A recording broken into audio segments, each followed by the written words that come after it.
കേരള കയർ തൊഴിലാളി ക്ഷേമനിധി ബോർഡിൽ അംഗത്വമുള്ള തൊഴിലാളികളുടെ മക്കളിൽ 2024-25 ഹയർ സെക്കൻഡറി പരീക്ഷയിൽ എല്ലാ വിഷയങ്ങൾക്കും A+ നേടിയ വിദ്യാർത്ഥിനികൾക്കുള്ള ഉപരിപഠന സ്കോളർഷിപ്പ് പദ്ധതിയിലേക്ക് അപേക്ഷ ക്ഷണിച്ചിട്ടുണ്ട്. 10,000 രൂപയാണ് സ്കോളർഷിപ്പായിട്ട് അനുവദിക്കുന്നത്.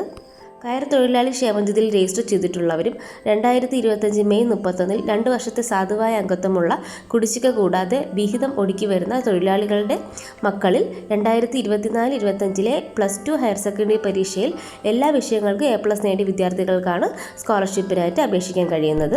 ഇതിൽ BPL വിഭാഗത്തിൽപ്പെട്ട അപേക്ഷകർക്ക് മുൻഗണന ലഭിക്കുന്നതാണ്.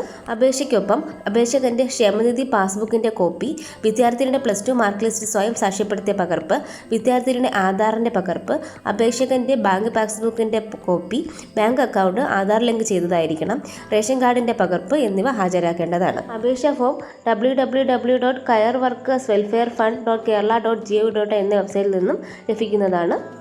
അപേക്ഷാ ഫോം കയർ തൊഴിലാളി ക്ഷേമനിധി ബോർഡിന്റെ എല്ലാ ഓഫീസുകളിലും ഒക്ടോബർ 31 വരെ സ്വീകരിക്കുന്നതാണ്. വീഡിയോ യൂസ്ഫുൾ ആയെന്ന് വിചാരിക്കുന്നു. Please like and subscribe my channel.